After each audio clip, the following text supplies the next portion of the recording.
kenapa kita bisa lupa sama kemampuan kita sebenarnya gitu? Life happen every day dan pikiran kita kan sadar dan tidak sadar. Ketika pikiran sadar ini udah terlalu banyak ya, terlalu banyak kalau menurut aku ya. Terlalu banyak hal yang udah mulai dipikirin kan saat sekolah tuh kita udah banyak PR. Mhm, Terus di rumah pun kita udah harus les saat kecil ya. mhm, Terus semakin besar kita juga pertemanan kita udah mulai punya space berteman, kemudian bersosial. Terus apalagi ya, mulai masuk kuliah juga kita juga jadi semakin banyak informasi yang kita diterima dan diberikan. I think ya we lost ourselves kan too much information unless kita bisa fokus who we are tuh kayak gue sendiri juga baru sadar itu di usia 35 Ali. Jadi gue ya ngerti karena kalau menurut gue it's a journey, it's a process finding who you are. Belum tentu di usia 35 kayak misalkan sebaya gue menemukan dirinya juga gitu. mhm, Atau bahkan mereka lebih early in life juga ada juga gitu. Jadi mhm, menurut gue sih masing-masing is a process of life di mana masing-masing tuh akan melewatinya sih gitu. Karena pasti nggak akan pernah sama. mhm. Kalau gue yakin itu ya. Karena merasa mampu dan tidak mampu tadi is a process of life untuk melihatnya. Once lo menemukan ternyata oh gue mampu ternyata tapi ya tadi nanti kan lo akan dihadapkan kondisi bahwa ikhlas pasrah dengan takdir Tuhan tuh ya tidak mudah juga gitu. Gak semudah kita ngomongin sekarang di podcast ngomongin takdir Tuhan ya gak segampang itu. Apalagi takdirnya bukan takdir yang ini ya Ali ya, takdir yang indah misalnya. Tapi ternyata buat ya Allah itu adalah indah Mhm. buat kita. Kalau proses lu sendiri belajarnya gimana untuk belajar untuk bisa lebih tawakal, Mm, mm, lebih mm, mm. ikhlas? Jadi gue di 2019 setelah gue mendalami ini 2023 sih ketika gue uh, setelah menyelesaikan sebagai profesional gue kan nggak punya HRD, nggak punya orang yang akan mengirimkan yang namanya gaji setiap bulan. Jadi kan gue cuma punya angel investor gue itu Allah Subhanahu Wa Taala. Hmm, The way I please him itu kan dengan cara ya how I connect with him gitu. How I connect sih menurut gue ketika ya kita nggak luput ya dengan kesalahan, tapi setidaknya gue punya cara ikhtiar yang lebih dari sholat 5 waktu dan sholat sunnah dan gue bisa puasa Senin Kamis misalnya itu menurut gue tuh gue lebih mendekatkan diri dengan beliau hmm, dan somehow dari proses 2023 sampai hari ini tuh gue merasakan ya dekat dan sayangnya beliau tuh besar sekali tapi dengan cara sayangnya dia tuh ternyata ya untuk menjadi diri lebih baik tuh bukan lo dikasih ini loh. Enggak, jadi lo ditempa dulu ini ada ujian-ujian yang harus lo lewatin untuk being aware, menjadi sadar siapa diri lo dan menjadi lebih baik sih Ali. Karena gue yakin sih untuk menjadi lebih baik tuh kalau ini pribadi gue ya, pasti ada prosesnya, nggak akan semudah itu untuk menjadi orang yang lebih baik itu menurut gue nggak ada gitu. Ya I'm this year menurut gue 2025 nih salah satu proses untuk menjadi lebih baik lagi sih. I've been through a lot this year. Kecelakaan yang tadi gue sempat cerita di bulan Maret atau kecelakaan di bulan Agustus ini aku harus kehilangan sahabat baik aku. Pas Allah pasti sudah menyiapkan ya satu hal yang aku yakini untuk masuk 2026 tuh akan lebih baik lagi. hmm. Karena it's a process of life dan 2005 ini kalau pinjam kata anak sekarang ya dar der dor banget hidup ini kayak baru dikasih kayak recovery karena aku setelah kecelakaan tuh 2 minggu sekali ke rumah sakit ahli kontrol buat ketemu Patah dokter. sini ya. Iya gue patah di sini jadi patah di sini 2 minggu sekali tuh harus kontrol karena dokternya pengen memonitor apakah tulang itu udah fully bertumbuh penuh Hmm, dan akan ditanyakan apakah aktivitasnya itu udah semakin lebih baik gitu. Karena kan ini tangan kanan juga gitu. hmm, Karena pasti akan ngangkat barang atau bawa hmm, barang lebih berat, koper misalnya. hmm, Itu gimana? Itu kan dimonitor hmm, terus. Itu sampai kemarin sebelum ke Jakarta tuh masih kontrol sebenarnya. Ternyata kemarin juga ada berita bahagia, bahagia yang kita terima di hmm, mid of August ini juga dan ya now I'm still processing grieving of karena sebelumnya grieving ini aku cuma dengar dari klien they ya they felt before mine tapi dengan kalau aku boleh jujur cerita kalau Rama yang dulu sih pasti udah jadi cowok gila cogil kalau ada cewek istilah cegil ya hmm, aku bisa jadi cogil sekali ketika kehilangan the closest people that I know. Mhm. Karena proses orang kan beda-beda. Ya. Untuk Rama yang dulu nih sebelum hari ini, yang sebelum Ali ketemu tuh ya, karena Bali, I live in Bali. Bali over everything. Untuk ya merilis itu kan is our choices. Ya. Mine living in Bali selama 11 tahun sebelum gue ada di sini ya, I've been through those experience also.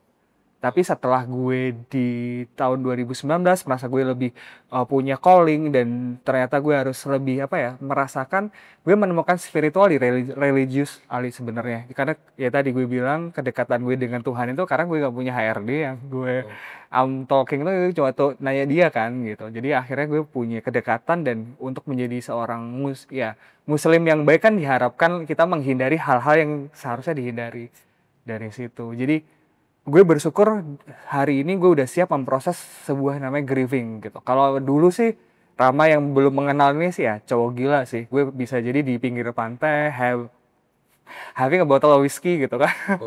Untuk gue ya proses letting go gue gitu. Tapi turns not, gue bisa memproses ini dengan lebih baik gitu.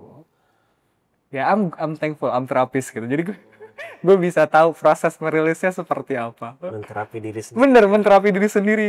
Karena emang dihadapkan kan dulu kan cuma empati ya, Li. Ketika mendengar misalkan klien menghadapi misalnya ada proses kematian dari orang tua, kakek dan nenek, sahabat yang mereka rasakan dekat, ya kita empati. Tapi sekarang kan I live the experience that they walk before me ya. Jadi ya I'm grateful apapun experience yang Allah kasih sampai hari ini.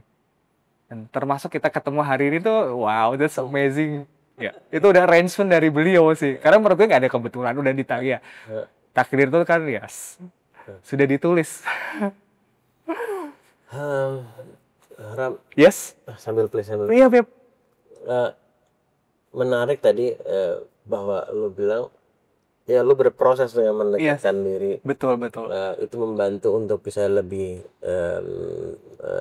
tawakal, bisa lebih ikhlas dengan situasi-situasi yang terjadi gitu. Iya, true. Nah, tapi seperti yang lu tadi bilang bahwa dulunya nggak seperti itu kan? Iya, we're not. Karena we live in Bali, we have to feel life to the fullest kan. Jadi kan di Bali kan ya back then us ya, ini aku aja, karena bisa jadi teman-teman yang lain masih merasakan bahwa ketika hidup kan harus seimbang. Jadi back then sih ya kita pastilah clubbing, yes. Ya doing those kind of thing, Ali, clubbing, terus apa lagi ya, house party bareng. Tapi setelah ya banyak kejadian yang akhirnya lebih mendekat, dan juga sahabat aku 2021 didiagnosa satu kondisi yang menurutku the meaning of joy is very different. Karena aku nggak bisa, sahabatku apa dengan senang sekali akan ya please go have a big life, being happy. Tapi turns out menurutku being happy that I feel gue nggak bisa gue juga harus berempati dengan kondisi yang dialami sahabatku saat itu. Jadi ya udah dengan kondisi ini sih I'm feeling fulfill sih dan content. Jadi happiness ini dan joy ini sih menurutku definisi joy yang baru menurut aku pribadi. Bisa jadi ke teman-teman lain sih you have to feel istilahnya ya balance, being you being put yourself out there untuk misalkan having weekend party atau doing those kind of things. Tapi menurutku ini adalah this is the way I feel today gitu. Gue sekarang sudah pernah berada di sana, dan how I feeling joy itu dengan gue bisa misalkan meditation. Yes, itu the way I feel joy in the morning, karena dengan tahu misalkan cakra clearing misalnya, this is how make feel joy today. Karena sekarang aku belajar hidup nggak ada yang pernah tahu, jadi at least dengan aku memperbaiki diri sendiri nih ya hopefully I can make far to the future. Karena ya aku belajar hidup nggak ada yang pernah tahu, sekali lagi. Jadi kayak untuk teman-teman yang misalkan di sini pengen having fun, please go ahead. Kalau aku boleh ngasih pesan, karena this is a journey. Karena aku juga punya phase having fun banget, having fun banget. Tapi ternyata kan ya kita pelan-pelan, kalau aku pribadi sih pelan-pelan dari having fun ini ada transition ke dunia yang lebih mendekat lagi dan feeling peaceful with yourself. Dan aku selalu bilang ke orang lain, ke teman-teman dekat terutama, I'm thinking dan I want this is my last life as a human. Kalau bisa sih gue nanti jadi spiritual guide aja di atas.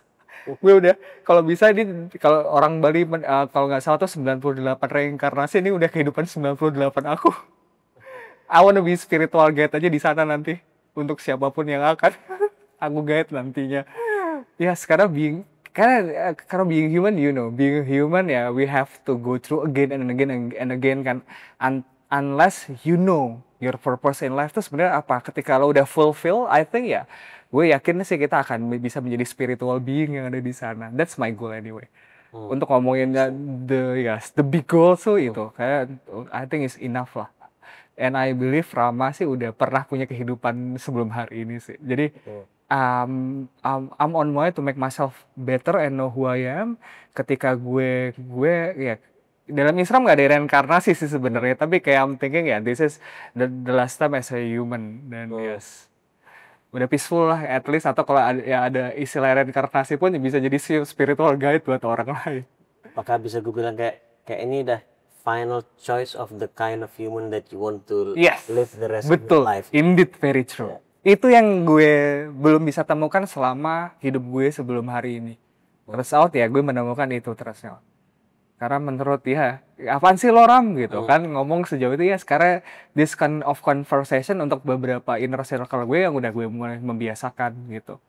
Karena somehow gitu, satu hal lagi ya, tadi hidup gak ada yang pernah kita pernah tahu berapa lama gitu. Jadi at least I wanna say what I want to say untuk people. Setidaknya gue nanti tidak akan pernah menyesal ketika gue misalkan harus meninggalkan dunia ini for good misalnya. Tapi gue sih masih berharap masih lama ya, nggak besok. Tapi kayak it's still long run. Kayak masih banyak legacy gue yang ya gue masih pengen punya di masa depan juga.